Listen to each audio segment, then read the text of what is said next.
오늘은 개혁주의와 세대주의로 본 요한계시록 강해 39번째 말씀을 증거하겠습니다. 오늘은 여섯째 인과 여섯 재앙이라고 하는 제목으로 말씀을 증거하겠습니다. 여섯째 인과 여섯 재앙. 계시록 6장 12절에서 17절 말씀까지가 본문입니다. 내가 보니 여섯째 인을 떼실 때 큰 지진이 나며 해가 검은 털로 짠 상복같이 검어지고 달은 온통 피같이 되며 하늘의 별들이 무화과 나무가 대풍에 흔들려 설익은 열매가 떨어지는 것 같이 땅에 떨어지며 하늘은 두루마리가 말리는 것 같이 떠나가고 각 산과 섬이 제 자리에서 옮겨짐에 땅의 임금들과 왕족들과 장군들과 부자들과 강한 자들과 모든 종과 자유인이 굴과 산들의 바위 틈에 숨어 산들과 바위에게 말하되 우리 위에 떨어져 보좌에 앉으신 이의 얼굴에서와 그 어린 양의 진노에서 우리를 가리라. 그들의 진노에 큰 날이 이르렀으니 누가 능히 서리요 하더라. 이렇게 말씀을 기록을 했습니다. 먼저 개혁주의의 해석을 말씀드리겠습니다. 여러분이 지금 보시는 윌리엄 핸드릭슨 박사님, 이제 이분은 상징적 환상이라고 하는 말씀을 사용을 하죠. 왜? 여기에 요한계시록을 상징적으로 받아들이기 때문입니다. 환상이 상징을 말씀하고 있다. 상징적 환상을 지금 요한이 보고 있는데 무엇을 보고 있는가? 종말에 있을, 최후에 있을 무서운 재앙, 종말에 있을 단 한 번의 그 재앙을 지금 여기 보고 있는 것이다. 이렇게 말을 합니다. 어떤 것을 상징하고 있는가? 두 가지입니다. 첫째, 우주가 파괴되는 것을 상징하고 있다. 그리고 또한 사람들이, 특별히 불신자들이 두려워하는 것을 상징적으로 말씀하고 있다 하는 것입니다. 이 여섯째 인을 띄었습니다. 근데 여기 여섯이라는 숫자가 또 두 번 더 나옵니다. 여섯 피조체라고 제가 했는데 하나님이 창조하신 것 가운데 여섯 개의 하늘, 별, 달 이런 그 피조물, 그 피조체를 말합니다. 근데 여섯 개의 피조체가 여섯 번째 인을 띄는데 이제 나오게 됩니다. 그리고 또한 사람들이 나오는데 여섯 계층의 사람들이 나오는 걸 볼 수 있습니다. 이게 상징적이라고 이렇게 보는 이유가 여기 있는 거죠.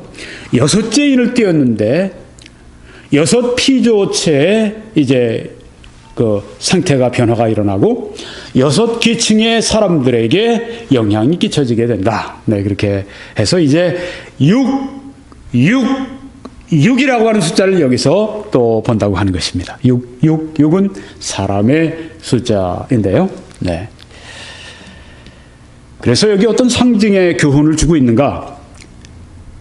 지금 이 계시록은 개혁주의에서 볼 때 교회를 박해하고 있는, 하나님의 백성을 박해하고 있는 이 세상, 또 사탄, 이런 세력들을 결국은 하나님이 심판하시고 또한 하나님께서 반드시 교회에 승리를 주신다 하는 것을 말씀하는 책으로 그렇게 이해를 합니다. 그래서 교회를 박해하는 세상 위에 쏟아부으시는 하나님의 진노의 최종적인 최후의 완전한 표현을 여기 말씀하고 있다, 이렇게 본다고 하는 것입니다. 하나님께서 교회를 박해하는 세력을 반드시 심판하시게 되는데 최종적인 심판, 하나님의 진노의 마지막 최종적인 완전한 그런 그 심판의 표현이 여기에 나타나 있다. 그러니까 얼마나 강력한 표현이 이제 나타나겠는가 하는 것이죠. 별이 막 땅으로 우수수 쏟아져 떨어지는 것을 여기 이 말씀에서 우리가 보는데요. 이것은 상징이라 이렇게 또 본다고 하는 것입니다. 어떻게 별은 다 이 지구보다 큰데 별이 어떻게 하늘에서 떨어진다고 얘기할 수 있는, 그건 상징을 말하고 있다, 이렇게 보는 것입니다. 그렇지만 또 최후의 대격변 무엇입니까? 첫 하늘 첫 땅이 다 사라지고 새 하늘 새 땅이 오게 되는 대격변, 네, 그것은 부인하지 않는다. 이렇게 말하는 것입니다. 네. 어떤 세대주의에서는 왜 그렇게 일관성이 없습니까? 네. 왜 별은 상징적으로 여러 가지 재앙들을 상징적으로 그렇게 본다고 하면서 왜 최후의 대격변 그것은 문자적으로 또 봅니까? 네, 이렇게 말을 할 수가 있겠죠. 네. 그 최후의 대격변을 믿는 이유는 여기 있습니다. 베드로후서 3장 10절에 그러나 주의 날이, 이건 심판의 날입니다. 주의 날이, 구약에서도 하나님께서 심판하실 때 바벨론을 통해서 이스라엘 유다를 심판하실 때도 이 주의 날이라고 하는 표현이 쓰여졌고, 또한 이 주의 날은 그것뿐 아닙니다. 앞으로 종말론적으로 하나님이 심판하시는 그 날, 여기에 지금 최종의 종말의 날, 그 심판의 날, 주의 날이 어떻게 오느냐? 도둑같이 오르니, 이렇게 말씀을 했습니다. 도둑이 아무도 알지 못하는 때 오지 않습니까? 그처럼 주의 날이 우리가 예기치 않은 때 오기 때문에 우리는 늘 깨어서 준비해야죠. 도둑같이 오리니 그 날에는 하늘이 큰 소리로 떠나가고 물질이 하늘이 큰 소리로 떠나간다고 했습니다. 하늘 첫 땅이 사라질 때 얼마나 큰 소리가 들겠는가 우리가 예상할 수 있습니다. 또 물질이 뜨거운 불에 풀어지고, 이거 원소를 말합니다. 아주 물질의 제일 최소 단위가 뜨거운 불에 풀어지고 녹아지고 땅과 그 중에 있는 모든 일이 다 드러날 것이라고 말씀을 합니다.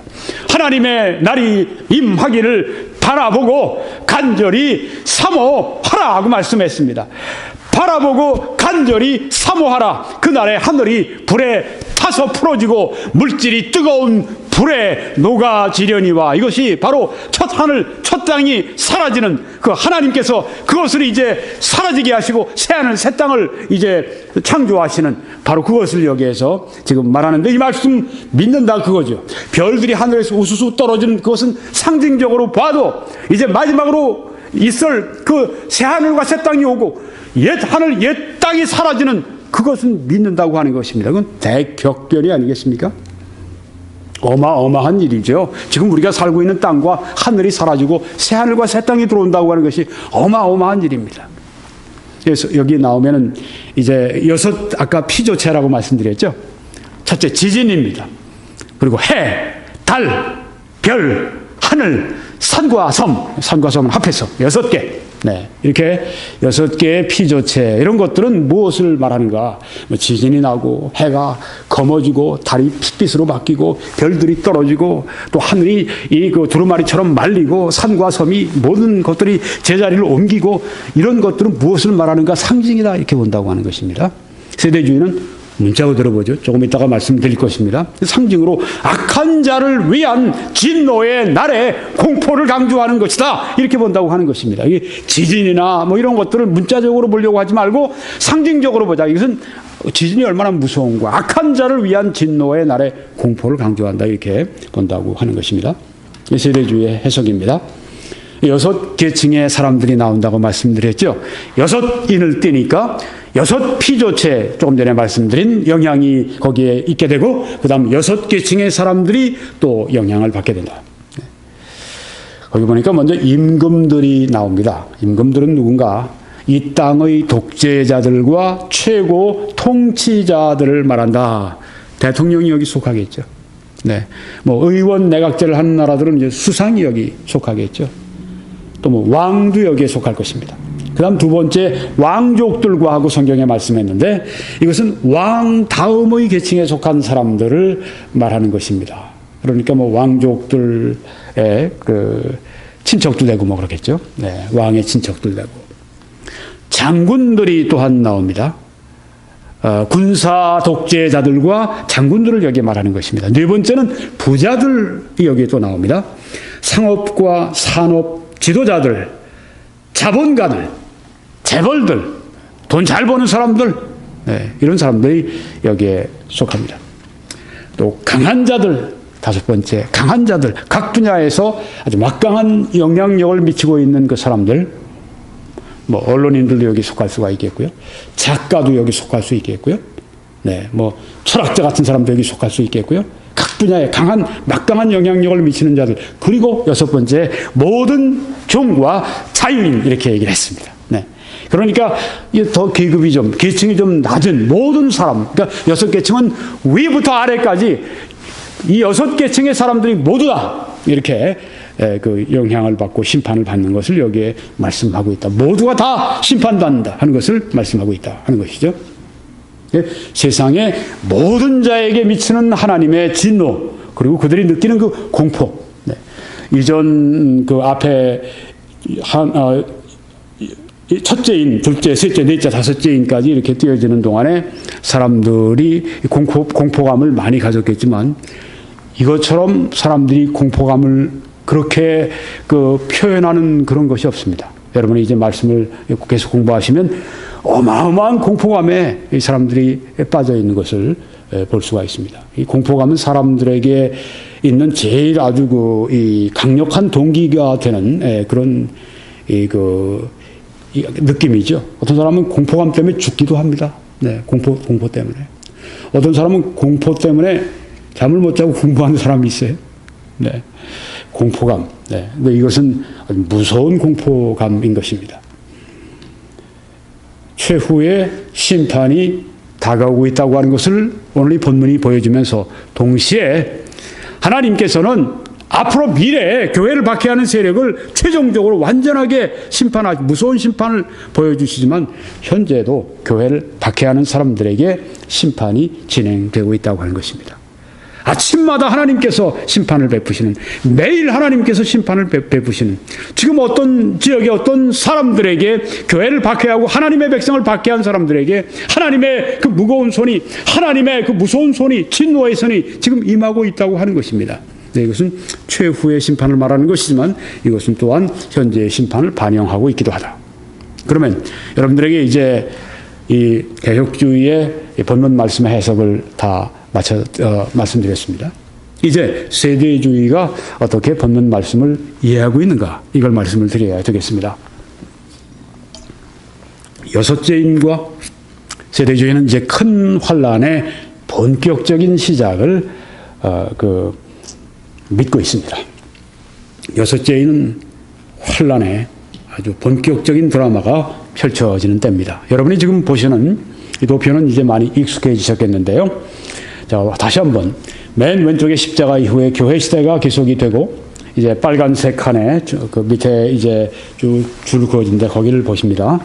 7년 환란이 있습니다. 그렇죠? 7년 환란 시작하기 전에 이제 교회는 휴거가 되고, 그리고 이제 7년 환란의 중간이 전 3년, 후 3년 반 중간이 중요한 그런 분수령이라고 말씀을 드렸습니다. 그리고 7년 환란 끝난 다음에 주님이 재림하십니다. 그때 교회가 함께 주님과 함께 이 땅으로 오게 됩니다. 그리고 천년 왕국이 펼쳐져서 주님 이제 예루살렘에서 예수님이 통치하시고, 또 교회도 함께 하나님의 백성들이 함께 주님과 함께 통치하게 됩니다. 그리고 이 영원한 상태로 이제 들어가게 됩니다. 자, 여기 첫 번째 이렇게 불이 번쩍번쩍하는 첫 번째가 있지 않습니까? 네, 그거는 이제 제일 첫 번째, 휴거될 때 신약 성도들의 부활을 거기 말씀을 하고 있습니다.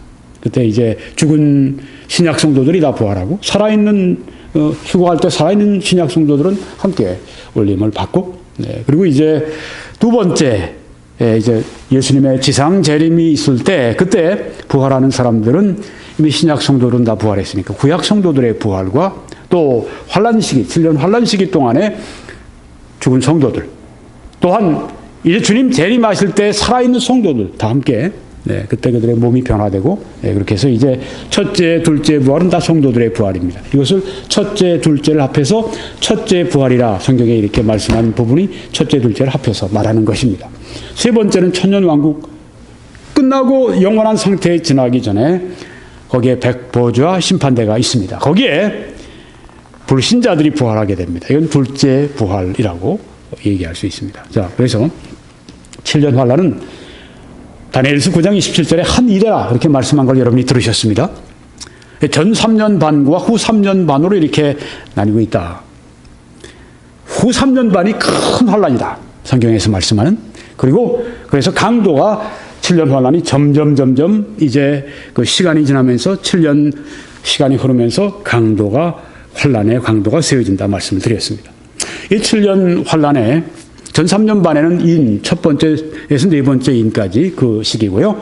인 여섯 번째, 일곱 번째는 후 3년 반입니다. 인 다섯 번째는 전 3년 반, 후 3년 반을 가르는 중요한 그런 이 분수령과 같은 그런 그 시기입니다.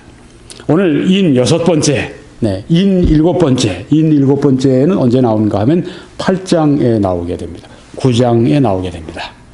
그래서 오늘 인 여섯 번째 그 말씀을 드리고 있는 것입니다. 그때가 어떻게 되는가? 적그리스도가 이제 3년 반 만에 7년 계약 맺은 걸 깨버리고, 그 다음 이스라엘 사람들에게 여기서 더 이상 예배드리지 마라! 신은 나다! 여호와는 신이 아니야! 내가 바로 신이야! 하면서 자기를 신격화합니다. 그리고 우상을 만들어서 섬기게 합니다. 그리고 세상 사람들이 그를 경배하게 됩니다. 막강한 능력을 사탄으로부터 받고 사람들이 이제 그 사람을 신으로서 경배하고 따르게 됩니다. 그리고 이어서 이 권세를 잡고 이 적그리스도가 대대적으로 박해를 시작하는데, 유대인들을 박해하고 그리스도인들을 박해해서 수많은 순교의 피가 이때 흐르기 시작합니다. 그런데 세상은 어떤가? 평상시 같은 모습으로 그렇게 살고 있다고 하는 것입니다. 휴거가 벌써 있었는데 3년 반 전에 휴거라고 하는 그런 미증유의 사태가 발생했는데도 불구하고 평상시와 같은 세상의 모습을 성경에서 그렇게 말씀하고 있습니다. 마태복음 24장 37절에 노아의 때와 같이 인자의 임함도 그러하리라. 노아 시대 때와 똑같다고 하는 말씀이에요. 홍수전에 노아가 방주에 들어가던 날까지 사람들이 먹고 마시고 장가들고 시집가고 있으면서 홍수가 나서 그들을 다 멸하기까지 깨닫지 못하였으니 인자의 임함도 이와 같으리라고 말씀했습니다. 그때 여러 가지 재앙도 많고 하지만은 사탄이 준 능력이 적그리스도에게 얼마나 강력한지, 또한 그를 돕는 이 거짓 선지자가 얼마나 또한 미혹하는 힘이 강한지, 요사이 그 이단들이 사람들을 미혹하는 거 보면 알 수가 있지 않습니까? 그거보다 훨씬 더 미혹하는 그 힘이 강하단 말이에요. 그래서 사람들로 하여금 이 적그리스도를 따르게 만들고, 이제 적그리스도가 하는 말을 통해서 저들이 미혹되고, 또한 그 가운데서 멸망이 임하는데도 깨닫지 못한다고 하는 것을 성경이 말씀하고 있습니다. 그 다음에 중요한 사건이 또 있습니다. 이 성령께서 교회가 휴거되면서 이 세상에서 이제 떠나시면서 성령의 영향력이 이제 사라지게 됩니다. 물론 성령의 역사가 없는 건 아닙니다. 많은 사람들이 구원받으니까요. 그렇지만 성령이 세상에서 떠나시면서 어떻게 되는가? 그동안 성령이 계시면서 사탄과 또 이 적그리스도를 컨트롤하시고 통제하셨습니다. 성령이 세상에 계시는 동안에 사탄이 이 복종을 하고 성령의 그 통제 가운데 있었습니다. 근데 적그리스도를 통제하신 성령께서 떠나시기 때문에 이 세상에 죄악이 만연하게 됩니다. 성경에 보니까 너희는 지금 그로 하여금 그의 때에 나타나게 하려 하여 막는 것이 있는 것을 아나니, 그의 때는 여기 적그리스도가 나타나는 때인데 막는 것이 있다고 했습니다. 누굽니까? 성령께서 what is restraining, 지금 막고 있는 것이 있다. 적그리스도가 오지 못하는 것은 아직 때가 안 됐습니다. 왜요? 때가 성령께서 아직까지 막고 계시기 때문입니다. 교회가 이 땅에 있는 동안에 성령이 함께 하시면서 적그리스도가 오는 것을 막고 계시기 때문입니다. 불법의 비밀이 이미 활동하였으나 지금은 그것을 막는 자가 있어 그 중에서 옮겨질 때까지 하리라. He who now restrains, 막는 자, 이분이 바로 성령이시라고 하는 것입니다. 그런데 교회 휴거와 함께 성령이 세상을 떠나시면서 이제 사탄의 영향력과 적그리스도의 영향력이 훨씬 더 강해지고 이 세상을 온전히 주장하게 되고, 그러면서 세상이 죄악으로 충만하게 된다고 하는 것입니다. 그때 불법한 자, the lawless one, 여기에 그 적그리스도입니다. 나타나리니 주 예수께서 그 이보의 기운으로 그를 죽이시고 강림하여 나타나심으로 패하시리라, 이렇게 말씀을 했습니다. 여섯째 인은 띄어질 때 어떤 현상이 나오는가? 전례 없던 예수님께서 하신 말씀이 있죠. 창세 이후로 이런 환란이 없을 것이라고, 전에도 없었고 후에도 없다고 말씀을 하신 재앙과 공포가 임하게 된다고 하는 것입니다. 여섯째 인에 관해서 예수님이 예언을 이미 하셨습니다. 지금 여기에 우리가 요한의 예언을, 요한이 받은 그 예언의 말씀을 보고 있는데, 물론 누가 주셨죠? 주 예수 그리스도의 계시라고 말씀을 했습니다. 네, 그러니까 요한이 여기서 지금 받은 계시는 다름이 아닌 예수 그리스도의 계시입니다. 그런데 예수님이 요한에게 주시기 전에 마태에게 또한 누가에게 주신 예언입니다. 이 여섯째 인, 이 지금 대환란 시기에 관한 말씀입니다. 보십시오. 마태복음 24장 29절에 그날 환란 후에 즉시 해가 어두워지며 달이 빛을 내지 아니하며 별들이 하늘에서 떨어지며 하늘의 권능들이 흔들리리라. 하늘의 권능들은 사탄이 공중의 권세 잡은 자, 이제 이 마지막 때 하나님께서 이 하늘의 권능, 이 사탄을 이제 깨뜨리시고 하늘의 권능을 흔드시고 심판하시고 하시는 것을 여기에 볼 수가 있습니다. 해가, 달이, 별들이 이런 동일한 현상을 우리가 여기서 보게 되죠. 네. 누가복음에서는 곳곳에 큰 지진과 하는 말씀이 또 있습니다. 기근과 전염병이 있겠고, 이건 뭐 삼박자로 따라다니는 거 아니겠습니까? 지진이 있으면 기근이 오고, 기근이 오면 전염병이 오고, 네, 또 무서운 일과 하늘로부터 큰 징조들이 있으리라. 하늘로부터 큰 징조들이 있으리라. 네, 그렇게 말씀을 했습니다. 지금 이때는 언제입니까?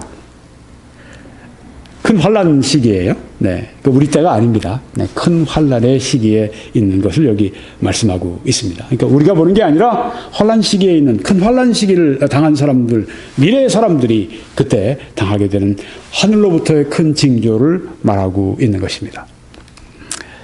여섯째 인과 이제 첫 번째 나타나는 현상이 무엇입니까? 여섯째 인을 띄니까 지진이 발생을 하죠. 네, 내가 보니 여섯째 인을 뜨실 때 큰 지진이 나며 하고 말씀해. Great earthquake, 큰 지진.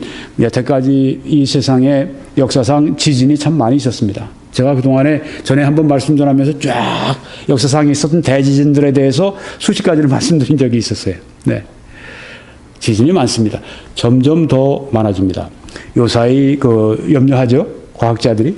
지금 이쪽 저쪽에서 자꾸만 이 지진이 나고 화산이 폭발하고 그러는 거 보면서 이게 지금 어떤 그 대지진의 전조가 아닌가. 네, 지금 어떻게 여기에 지금 단층 구조들이 이 지진의 어떤 큰 대지진을 위해서 전체가 지금 어떻게 움직이는 게 아닌가. 뭐 이렇게 얘기하는 걸 우리가 뉴스에서 듣습니다. 여러분이 지금 이 파괴된 모습의 도시는 어딘가? 샌프란시스코입니다. 1906년 4월 18일 오전 5시 12분, 대부분 잠이 들었을 때죠.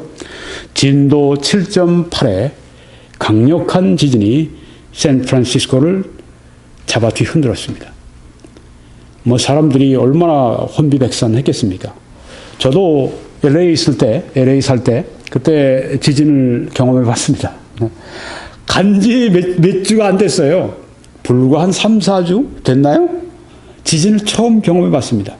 침대에 누워서 잠을 자고 있었나? 네. 근데 갑자기 몸이 좌우로 막 흔들리는 거예요. 그래서 잠이 깼죠. 네. 그러니까 막 흔들리는 거예요. 깜짝 놀랐죠. 근데 그런 때는 빨리 일어나가서 좀 이렇게 테이블 같은 데 밑으로 들어가고 그래야 되는데, 간지 얼마 안 되니까 모르고서 그냥 흔들리는 대로 이거 왜 이러냐 이러고 있었죠. 네. 다음번에도 몇 번 경험했습니다. 그때는 이제 물론 막 찾아 들어가고, 네, 이렇게 했습니다만. 진도 7.8이면 대단한 것입니다. 이 샌프란시스코 참 아름다운 도시인데 80%가 파괴가 됐다고 그래요. 죽은 사람만 3,000명입니다. 대단합니다. 3,000명이 사망했다고 하는 건 대단한 것입니다. 지진에서요. 미국의 역사상 지금까지도 가장 참혹한 자연재해 중 하나로 이렇게 꼽힙니다. 그런데 앞으로 일어나게 될 이 큰 지진은 어마어마한 규모의 그런 지진이 될 것을 우리가 알 수가 있습니다. 하나님께서 정말 지축을 그냥 잡아서 흔드시는 대지진이 세계 도처에서 함께 일어난다고 생각을 해 보십시오. 동시다발적으로. 지금 여러분이 보시는 이 사진에 지구의 내부의 모습을 그리고 있습니다. 외부에는 아주 아름다운 지구의 바다와 또 육지가 있는 그런 이 지구의 껍질이 있고요. 그 다음에 이제 안으로 들어가면서 이제 맨틀이 나오죠. 맨틀 그 위로 이제 뭐 지구의 뭐 여러 가지 뭐 단층도 있고 또 뭐 대륙판, 해양판 해서 뭐 여기 지금 태평양판하고 여기 또 뭐 미국판하고 얼마 전에 또 중국에 네팔에 큰 대지진이 있었죠. 그때 있었던 것은 인도양판하고 또 이 그 인도 여기 대륙판하고 마주치면서 이제 일어난 것으로 그렇게 과학자들이 말을 하고 있는데, 그런 것들이 이제 지표면에 다 있습니다. 근데 좀 안으로 들어가면 맨틀이 있습니다. 맨틀이 보니까 지표면을 만나는 데는 딱딱한데 점점 내려가면서 이제 물러지고, 그 다음에 핵이 있는데 그 핵에 이제 가게 되면은 4,000도까지 온도가 맨틀이 올라간답니다. 그렇게 되면 녹지를 않는데요. 녹는 게 아니라 기체가 돼 있대요. 압력 때문에. 하여튼 뭐 이 맨틀을 제가 지금 누구의 이야기를 듣고 하는 거냐면 헨리 모리스 박사라고 창조과학회를 시작한 그 분의 그리스도인의 그 글을 제가 참조하고 여러분들에게 말씀드립니다. 그분이 하는 얘기가 이 맨틀을 아직까지도 이 과학자들이 이 안에 무엇이 어떻게 지금 작용하는지 신비롭대 아직 모른답니다. 그래서 지금 뭐 이렇게 양쪽 판들이 해서 뭐 해양판 무슨 뭐 태평양판 무슨 뭐 여기 북미판에서 뭐 이게 서로 돼서 이렇게 지진이 난다 이런 얘기를 하는데 진짜 아주 궁극적인 지진의 원인은 잘 모른대요. 지금 그런 상황인데 여러분 이런 모든 지진대 환태평양 조산대라고 하는 뭐 이런 뭐 다른 여러 가지 이런 지진들이 함께 활성화돼서 동시다발적으로 함께 일어난다고 할 것 같으면 대규모의 그런 그 지진 사태가 오게 된다고 하는 것입니다. 근데 그 다음에 나오는 게 대지진 다음에 해가 검은 털로 짠 상복같이 검어지고 새까매지는 겁니다. 해가요. 아까 맨 처음에 제가 사진을 보여드렸는데 그 사진은 이제 일식 사진입니다. 달이 해를 가리는. 해가 아주 그 검정색으로 바뀌고 달은 온통 피같이 되는 현상이 나타나게 됩니다. 이게 어떻게 일어나게 될까요? 물론 뭐 이제 달이 이렇게 가릴 수도 있겠지만은 아까 그 헨리 모리스 박사님의 글을 읽으니까 이런 얘기를 합니다. 자, 이 예는 제가 들어드리는 것이고 여기 지금 그 필리핀의 루손섬에 피나투보 화산이 폭발할 때 사진을 여러분이 지금 보고 계십니다. 화산 위로 그냥 화산재들이 쫙 올라가지 않습니까? 1991년 6월 15일 화산이 폭발을 했습니다. 물론 그 전에 계속 그 폭발할 징후가 보이니까 사람들을 다 대피시켰어요. 그래서 이제 뭐 사람들은 그렇게 많이 피해를 입지 않은 것 같은데 다행이죠. 그런데 거기 어떤 뭐 미군 기지가 하나 있었죠. 유명한 기지가 하나 있었는데 완전히 그냥 쓰지 못하게 됐죠. 그리고 뭐 주위에 많은 부분들이 쓰지 못하게 됐습니다. 그리고 수개월 동안 황산층 이것이 이렇게 지구 대기층을 덮고 있어서 수개월 동안 전 세계적으로 이 황산층 때문에 뿌였다고 그러죠. 그리고 2년 동안 1991년에서 93년 동안 지구의 전체 기온 온도가 0.5도가 하강이 됐답니다. 이게 화산이 하나 폭발했을 때 됐다고 하는 거예요. 근데 온 세계의 지진들이 한꺼번에 동시다발적으로 일어나서 화산들이 막 폭발한다고 생각해 보세요. 피나투보 하나 정도가 아닙니다. 인도네시아에서 또 뭐 알래스카에서 혹은 아이슬란드에서 뭐 남미의 페루에서 동시다발적으로 이제 이런 그 화산들이 막 화산재를 퍼낸다고 생각해 보십시오. 어떻겠습니까? 그러니까 해가 검어지고 달이 핏빛같이 바뀌고 이렇게 변하고 이런 현상들이 아마 이런 화산재 이런 활동으로 말미암아 될 것이다. 이렇게 그 헨리 모리스 박사께서 이야기를 합니다. 그분 과학자예요. 과학으로 PhD를 한 분입니다. 그 다음에 보니까 큰 지진이 있었죠. 그 다음에 해가 검어졌죠. 달이 핏빛같이 됐죠. 자, 아까 이제 세대 개혁주의에서는 이게 상징이다. 이게 하나님의 진노로 보여주는 상징이다. 이런 모든 현상들이 다, 근데 그 현상을 그대로 문자 그대로 믿는 것이 아니라 그냥 상징으로만 그렇게 얘기를 합니다. 그러니까 조금 어떻습니까? 실감이 좀 덜 와요. 그렇죠? 그런데 이걸 문자적으로 보면요, 진짜 아주 실감이 됩니다. 네. 그러니까 상징적으로 그 상징을, 그 의미를 제대로 전달하기 위해서는 그냥 우리가 상징이다 상상하는 것보다 아주 문자적으로 해석하면 진짜 아주 생생하게 하나님의 진노를 전할 수가 있겠다. 이런 생각을 제가 이 말씀을 준비하면서 해봤습니다. 그 다음에 무엇이 생기는가? 하늘의 별들이, 네, stars, 무화과 나무가 대풍에 흔들려서 바람이 확 불지 않습니까? 흔들리지 않습니까? 무화과 나무가요, 흔들립니다. 설익은 그래서 그 열매가 설익은 것들이 땅에 떨어지는 것 같이 땅에 떨어집니다. 별들이 막 그냥 이 땅으로 막 떨어진단 말이에요. 네. 마치 그냥 무화과 나무가 큰 바람에 흔들려서 막 설익은 열매가 떨어지는 것처럼 막 별들이 막 그냥 이 땅에 떨어지는 것입니다.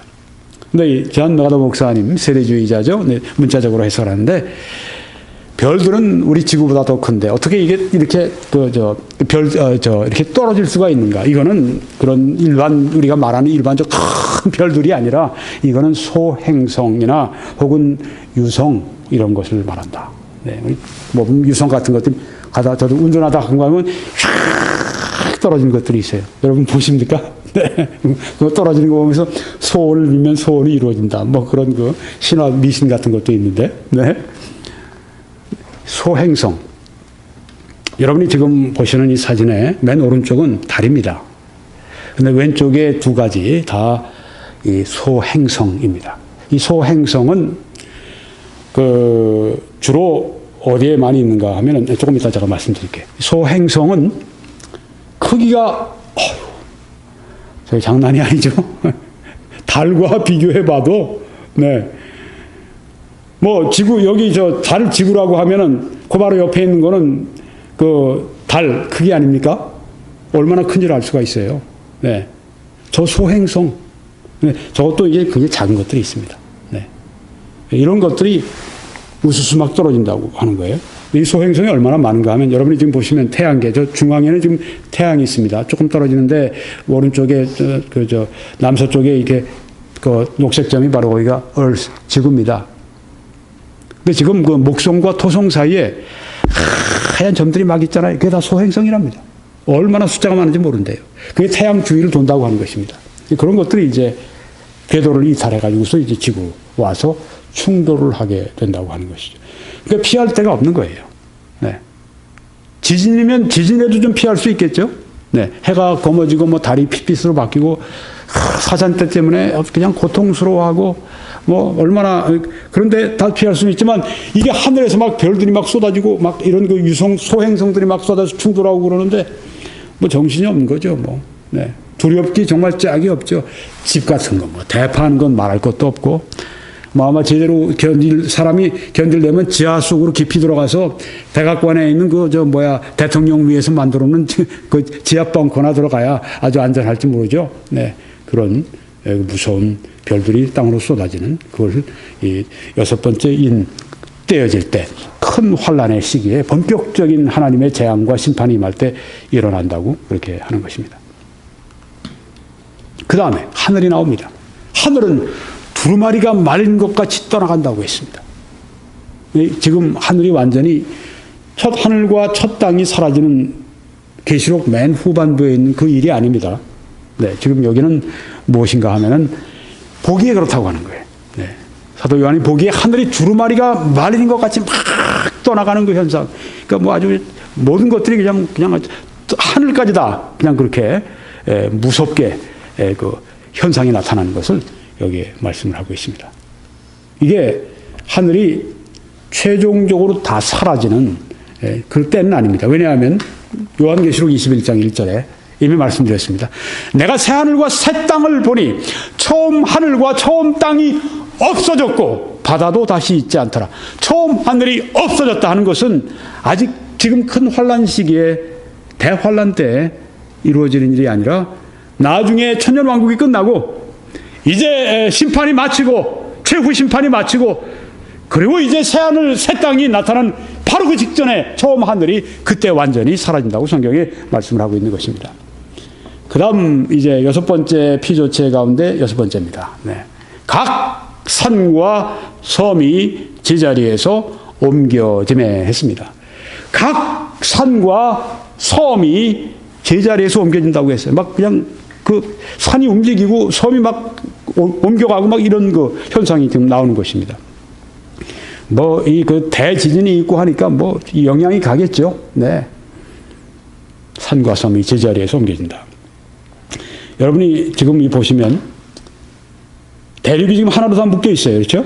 네, 아프리카나 지금 남미나 북미가 이렇게 써 있다가 지금 여러분이 동영상을 지금 보고 계신데 지금 점점 이렇게 아프리카가 이제 남미, 북미로부터 떨어져서 점점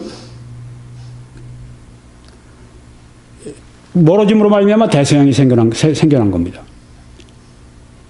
이 컨티넨탈 드리프트라고 하는 그런 이론이 있습니다. 500년 전부터 나온 이론인데요. 하나의 이론입니다.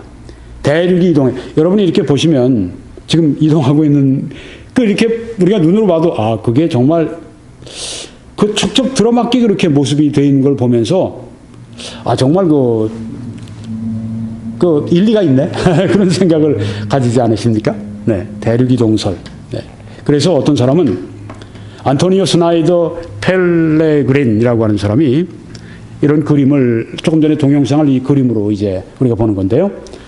북미, 남미가 이렇게 아프리카가 붙어 있습니다. 네. 그다음 오른쪽으로 보시면 북미, 남미가 아프리카로부터 떨어져서 거기에 대서양이 거기에 출현하는 것을 볼 수가 있습니다. 네. 1858년에 이런 그림을 그렸어요.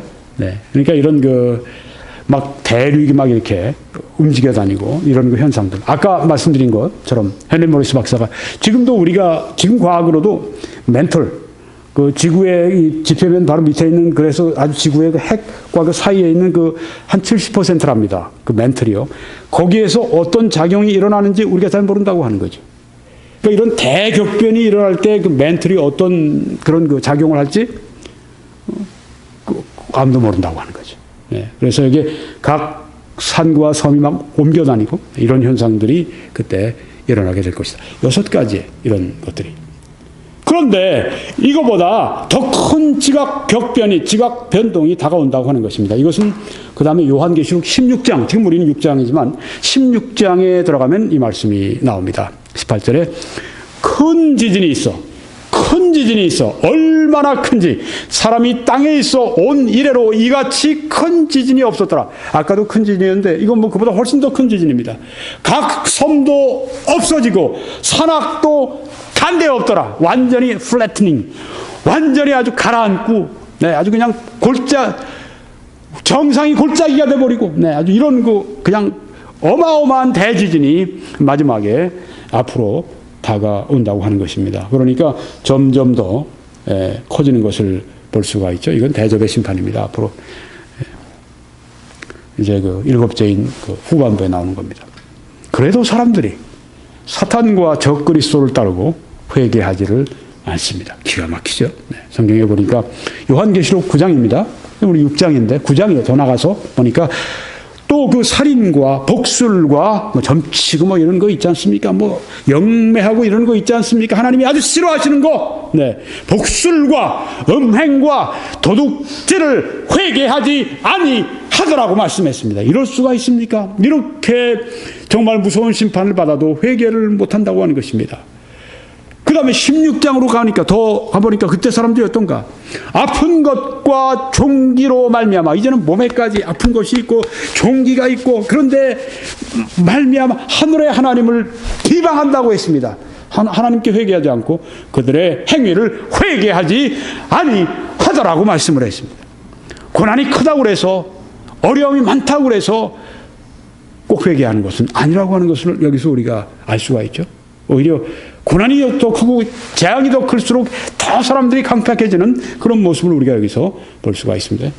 그 당시에 대환란 시기에 사람들의 마음이 그렇다고 하는 것입니다. 이처럼 하나님께 끝까지 회개하지 않습니다. 이 무서운 심판을 받는데도 회개하지 않습니다. 그러므로 하나님께서는 이런 인간들을 버리시게 됩니다. 데살로니가후서 2장 11절에서 이러므로 하나님이 미혹의 역사를 그들에게 보내사 거짓 것을 믿게 하시면, 미혹의 이단도, 거기 적그리스도, 거짓 선지자, 사탄의 여러 가지 악령들 다 미혹의 역사를 그들에게 보내십니다. 왜? 회개하지 않으니까. 어떤 시점이 지난 겁니다. 회개할 시점이 지난 거예요. 이게 참 너무너무 안타깝고, 회개하는 시점이 지나놓고 나면 회개를 못해요. 왜냐하면 그때 하나님이 이제는 미혹의 역사를 보내셔서 그들이 거짓 것을 믿게 하시면, 거짓 것을 믿게 하도록 허락을 하십니다. 진리를 믿지 않고 불의를 좋아하는 모든 자들로 하여금 심판을 받게 하려 하십니다. 이게 하나님의 공의의 뜻이라고 하는 것입니다. 끝까지 회개하지 않고 끝까지 진리를 거절하고 불의를 좋아하고 죄를 좋아할 때 그들이 심판을 받게 하신다고 하는 것입니다. 이것을 신학적으로 하나님의 유기라고 이렇게 abandonment of God, 하나님이 버리신다. 하나님이 버리시는 것처럼 버림받는 그런 이 슬픔이 없습니다. 구원받을 수 없는 죄가 되는 것이죠. 히브리서 10장에서는 우리가 진리를 아는 지식을 받은 후에 짐짓 죄를 범한 즉 다시 속죄하는 제사가 없고, 여기에 지금 진리를 아는 지식을 굉장히 많이 들었습니다. 그들에게 기회가 많이 있었습니다. 그들에게 하나님께서 여러 번 기회를 주셨습니다. 많은 그들이 계속 죄를 끊지를 않습니다. 회개하지 않습니다. 다시는 속죄하는 제사가 없다고 했습니다. 오직 무서운 마음으로 심판을 기다리는 것과 대적하는 자를 태울 맹렬한 불만 있으리라. 심판만이 남은 것입니다. 은혜의 때가 항상 있는 것이 아닙니다. 구원받을 수 있는 때가 항상 있는 것이 아닙니다. 그래서 오늘이 바로 구원받을 때고 지금이 바로 은혜 받을 때라고 성경에 말씀하고 있는 것입니다. 지금 믿으셔야 합니다. 지금 돌아오셔야 됩니다. 하나님께서 내 마음을 움직여 주시고 내 마음에 믿을 마음이 아직 있을 때 돌아와야 합니다. 기회를 놓치면 안 됩니다. 그런 사람들은 피할 곳이 없습니다. 회개치 않으면. 여기 보니까 땅의 임금들과 왕족들과 장군들과 부자들과 강한 자들과 모든 종과 자유인이 굴과 산들의 바위 틈에 숨어 산들과 바위에게 말하되 우리 위에 떨어져서 보좌에 앉으신 이의 얼굴에서와 어린 양의 그 어린 양의 진노에서 우리를 가리라. 회개는 하지 않고 사람들이 mother nature라고 얘기를 잘하죠. 자연 어머니 자연이라고 이렇게 한국에서는 이렇게 그냥 표현 안 하지만 미국에서는 mother nature, 캐나다에서도 그런 표현을 서양인들이 씁니다. 어머니 자연, 살아계신 하나님 아버지께 저들이 돌아오지 아니하고 저들이 자연으로부터 보호를 받으려고 지금 하는 모습을 여기에서 성경이 보여주고 있습니다. 언제 이런 때가 있습니까? 바로 이때가 대환란의 시기에 있는 것입니다. 그들의 진노의 큰 날이 이르렀으니 누가 능히 서리요 하더라. 이제는 정말 버림받고 이제는 정말 회개치 않고 그래서 하나님이 버리시고 이제는 저들이 심판받을 것밖에 없고 진노의 큰 날 누가 능히 설 수가 있겠습니까? 이 세상을 떠나는 그 마지막 날, 그 숨이 끊어지는 그때 누가 능히 하나님의 그리스도 없이 이 세상을 떠나는 사람들이 하나님의 진노 앞에 서는 것을 누가 막겠습니까? 돈이 막겠습니까? 자식이 막아주겠습니까? 나라가 막아주겠습니까? 나의 어떤 선한 삶이 막아주겠습니까? 아닙니다. 오직 예수 그리스도의 흘려주신 피, 본질상 하나님이신 예수 그리스도께서 흘려주신 거룩한 피를 믿는 믿음만이 그 사람을 하나님의 무서운 진노로부터 건질 수 있다고 하는 것입니다. 여기 어린 양의 진노에서 우리를 건져달라고 얘기하다. 어린 양의 진노. 여러분, 어린 양은 우리가 성경에 보니까 이사야서 53장 6절에 보게 되면 저가 도살장으로 끌려가는 어린 양같이 아무런 말도 아무런 또한 이런 그 항거도 하지 않았다고 성경에 말씀하지 않습니까? 예수님이 십자가 위에 올라가실 때 싸우신 적이 있습니까? 너 왜 날 이렇게 때려? 왜 나한테 이렇게 무거운 걸 짊어지게 해? 왜 나의 손과 발에 무엇을 맡고 있느냐? 한마디라도 항의하시고 그런 적 있습니까? 전혀 없습니다. 왜냐하면 우리의 죄를 대신해서 죄인 되시고 십자가에 하나님 앞에 우리의 죄를 속죄하시는 속죄 제물이 되실 것이기 때문입니다. 그때가 초림입니다. 다시 오실 때 우리 어린 양은 이제는 사자가 되십니다. 사자로서 심판하시게 됩니다. 어린 양의 진노에서 우리를 건져라. 어린 양의 진노는 그때 무섭습니다. 그런데 여러분, 이것으로 심판이 끝난 것이 아닙니다. 이제 우리가 오늘 여기서 말씀을 마치지만은 다가오는 더 무서운 심판이 있는 것을 성경이 보여줍니다. 8장, 9장에서는 나팔의 심판, 7 나팔의 심판이 이어지게 되고요.